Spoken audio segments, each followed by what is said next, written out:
Kimanis polls close as turnout surpasses EC's target. Lower toll rates approved despite concession extension.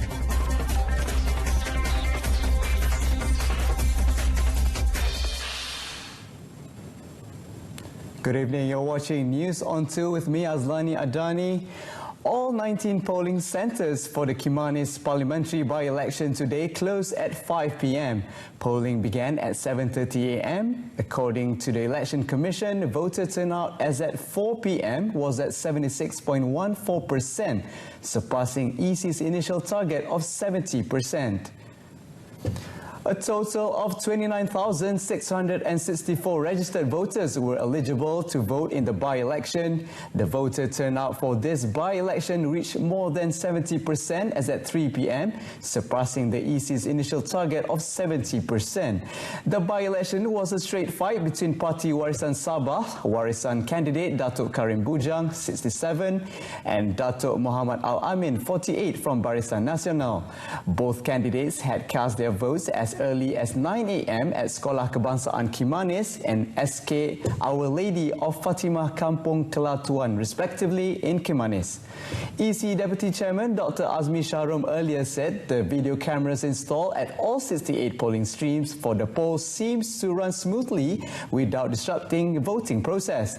Immediately after the close of polling, all the ballot boxes from the 68 voting streams were transported to the tallying centre at Dewan Datuk Sri Panglima Haji Muhammad Don Banir in Beaufort.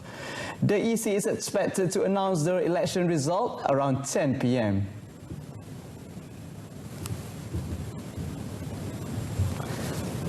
The government's latest move to reduce the toll rate by 18% on all highways under Project Lebuh Raya Utara Selatan Plus beginning next month is the first to be implemented in the country, despite extension of the concession period. Finance Minister Lim Guan Eng said the measure was also to ensure the people enjoy the benefit from the government's initiative. Inilah pendekatan kewangan yang kita buat, ialah untuk memastikan sebarang keuntungan dimiliki oleh rakyat. Kerana kita keluarkan elemen keuntungan ini, barulah kita dapat kurangkan kadar tol. Kali ini bila kita lanjutkan konsesi, kadar tol turun. Perbezaannya ialah kerana kita tak benarkan keuntungan dimiliki oleh syarikat swasta. Keuntungan dirakyatkan. Dan inilah pendekatan baru oleh kerajaan Persekutuan Baru. Lim said this after officiating lift refurbishing work at Bukit Gelugur Customs Quarters in Pulau Pinang. Yesterday, the Prime Minister's department in a statement announced that the decision to extend the Plus concession period for another 20 years from 2038 to 2058 to ensure Plus could do maintenance work at the highways without having to depend on the government. The government's decision to reduce toll rates by 18% will increase the disposable income of the people, while also reducing the cost of living. Economy analyst Dr. Madeline Burma said this will indirectly increase consumer spending, which will also boost the country's economy. Atau harta kerajaan dan sebagainya. Jadi saya rasa pertimbangan kepentingan rakyat itu diutamakan dalam konteks yang ini. Kedua ialah untuk meningkatkan kuasa beli rakyat. Bila kita kata kuasa beli, maksudnya kalau dia ada duit 100, bila you kenakan tol mungkin 30 ringgit, dah kurang kuasa beli dia jadi 70 ringgit. Jadi sekarang purchasing power dia, maksudnya sekarang dia dah ada lebih lah sikit. According to Dr. Madeline, the Cabinet's decision to retain Plus under Khazanah and the Employees Provident Fund EPF is very appropriate. The government have announced that there will be no toll hike until the end of concession agreement for 38 years from 2020 till 2058. Di peringkat negara, kita lihat bahawa berlakunya penjimatan sebab Plus diminta dalam konsesi itu untuk terus maintenance, mengurus, mengawas, menjaga dan meningkatkan kualiti itu. Jadi maknanya kerajaan tidak perlu. Dan dikatakan dalam jangka masa itu, kerajaan dapat menjimatkan lebih kurang 40 bilion. She was commenting on the matter after appearing as a guest on Selamat Pagi Malaysia show at Over TV1.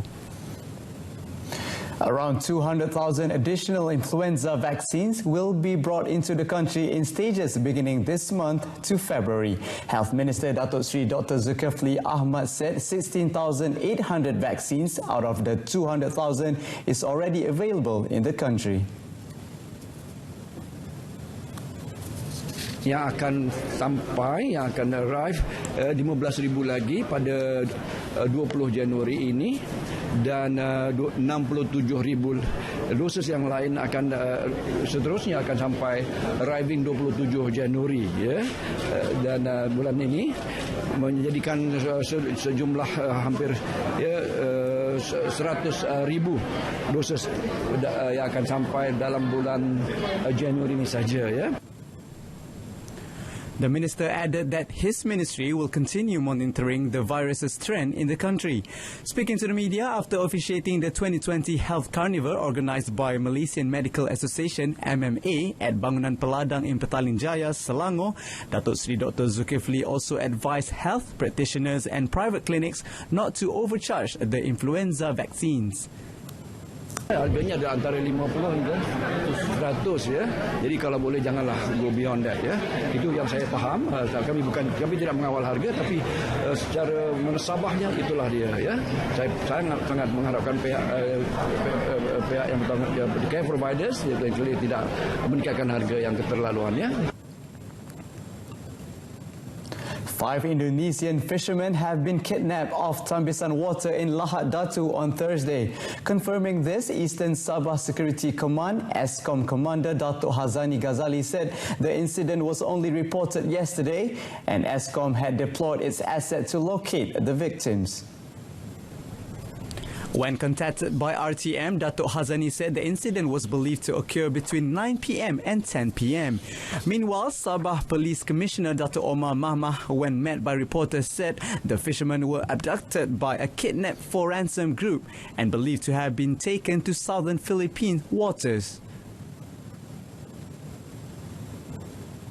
Kejadian ini satu buah kapal menangkap ikan menggunakan pukat, telah dirampas oleh sekumpulan lelaki yang bersenjata panjang, senjata api. Kesemua suspek ini 6 orang, terdiri pada 6 orang bertopeng, menggunakan memakai pakaian celoreng. Mereka telah menaiki kapal ini dan membawa kapal ini bersama semua kru ke negara jiran. Dan bila sampai di sana, dan 5 daripada 8 kru tersebut telah dicolek, manakala 3 lagi dibenarkan balik ke Tambisan. He added that the police had obtained information from the 3 fishermen for further investigation. However, he said the police has yet to identify the abducted fishermen. 2 million vehicles are expected to use the highways during the upcoming Chinese New Year's festive season as compared to the daily average of 1.7 million. As such, Plus Malaysia Berhad Plus has issued a travel time advisory to ensure a smooth traffic flow and a safe and comfortable highway experience for road users. Plus Managing Director Dato' Azman Ismail in a statement said the travel time advisory was issued to allow highway users to plan their journey. Highway users from Klang Valley that plan to travel to Perlis, Kedah, Pulau Pinang, Northern Perak and Johor are encouraged to enter the highways before 9 a.m. While those heading towards Southern Perak, Selangor, Negeri Sembilan and Melaka are advised to start their journey after 12 p.m. Dato' Azman said Plus is collaborating with the authorities and deploying more personnel during the festive season to smooth the traffic flow. He also said that portable toilets and water tank facilities are also provided for the benefit of highway users. He added that highway users could get the latest traffic updates through Plus mobile app.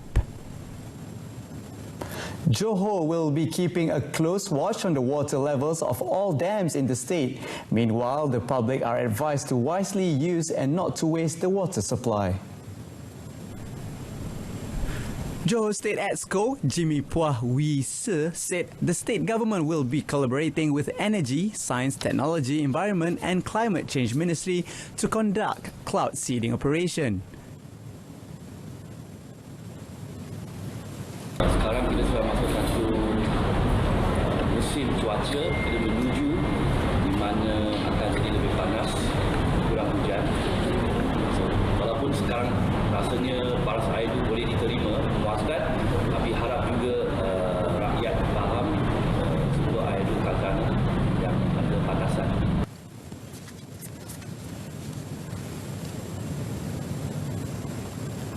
An illegal dumping site in Kampung Perapat, Klang, was sealed by the Klang Municipal Council, MPK, and Klang Land and District Office. The sealing was carried out after Notice 7A of the National Land Code had been served to the landowner, which instructs them to revert their plots to its original status. If nothing is done, MPK Deputy President Elia Marini Darmin said MPK will issue Notice 8A, which enables the state government to seize the land. According to MPK Deputy President Elia Marini Darmin, the owner was said to have rented 3 hectares of land for domestic and industrial waste disposal since 1 month ago.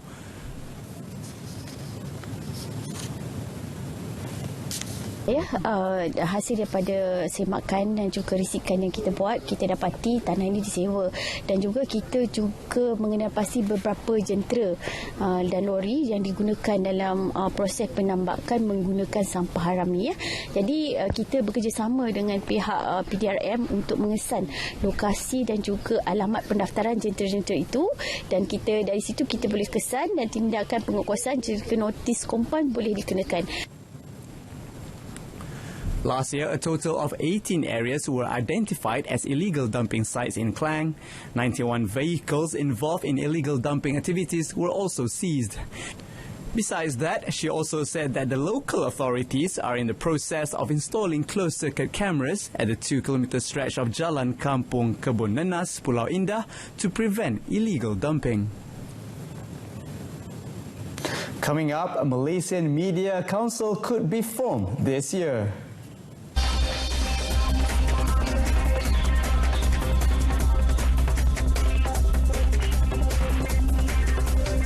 Prime Minister Tun Dr. Mahathir Mohamad arrived at the Lapangan Terbang Sultan Abdul Halim Al-Usta, Kedah at 12:30 p.m. today to begin his 3-day official visit to the state. Accompanying the Prime Minister was his wife, Tun Dr. Siti Hasmah Muhammad Ali. According to a statement from the Prime Minister's office, Tun Dr. Mahathir was slated to attend program Mesra Rakyat at Kuala Kedah at 8 p.m. tonight.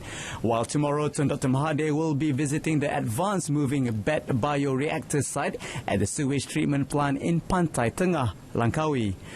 The Premier is also expected to attend the official launching of 5G Malaysia on Sunday evening. Tun Dr. Mahathir will also be visiting the 5G Malaysia demonstration project at the 5G Command Centre in Langkawi District and Land Office.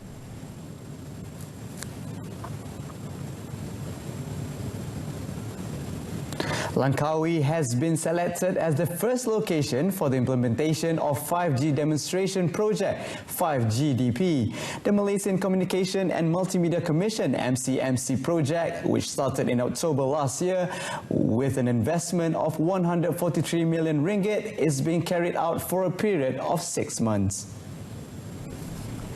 According to MCMC Digital Sector Technology and Standards Division Chief Dr. Ahmad Nasruddin Atikullah Fakrullah, the 5GDP was carried out by 8 telecommunication companies. He said the project not only focused on the usage of 5G technology via mobile phones, but other use cases, among others in agriculture industry, health industry, entertainment and media, smart city and oil and gas sectors. Speaking to RTM, he said the 5G technology promises device speeds around 10 times faster than the existing 4G. Prime Minister Tun Dr. Mahathir Mohamad is scheduled to launch the 5GDP in Langkawi International Convention Centre. The formation of the Malaysian Media Council (MMC) could be realised this year with strong support from all parties, especially the media industry. Communications and Multimedia Minister Gobind Singh Dio said the efforts are currently underway with the formation of the Media Council Pro Tem Committee comprising 17 media representatives.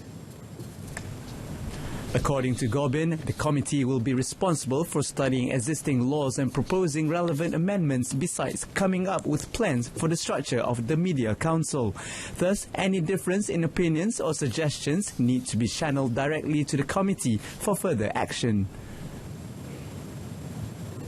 Saya telah tetap memberi penekanan kepada perlunya untuk majlis media ini untuk bebas. Jadi bila kita membawa balik kepada industri media dan minta mereka supaya membawa cadangan bagaimana struktur majlis media dan juga apakah seharusnya terkandung dalam rang undang-undang yang akan dibawa ke parlimen kemudian, maka saya rasa ini adalah satu perkara yang sekarang dalam perbincangan dalam industri yang bukan melibatkan kementerian. Saya akan tunggu untuk laporan dan cadangan daripada mereka, diberikan tempoh masa 2 bulan. Speaking in Puchong, Gobin also refuted allegations that the Media Council was a form of government method to restrict media freedom. Instead, he said the suggestion to form the council was initiated by the industry itself, which was later discussed and agreed by the cabinet. On another matter, Gobin says the Pongal celebration should not be politicized as it is a celebration celebrated in the country for a long time. He also called on the rakyat to maintain the spirit of respect for one another to strengthen unity in the country. Elaborating further on the matter, Gobin said he will continue to participate in events and programs that would unite Malaysians in general. He said this is because the country can only witness development if the people respect one another and remain united in whatever situations they are put into. Kita semua ada peranan di mana kita ini semua harus menunjukkan bahawa kita ini menghormati satu sama lain, dan dalam keadaan tersebut kita ini semua boleh hidup aman, damai, dan kita semua adalah satu masyarakat yang bersatu padu. Saya rasa itu telah pun adalah satu formula yang sangat berjaya sehingga hari ini, dan kita lihat bahawa tidak ada masalah langsung di antara kaum-kaum di negara kita. Pongal or Harvest Festival is a celebration for the Indian community, especially for farmers, and falls on the 10th month of the Tamil calendar. News on 2. In our top story, Kimanis polls close with expected record turnout. Join us again at 12:30 tomorrow afternoon. I'm Azlania Dani. Stay tuned to TV2 and have a pleasant evening.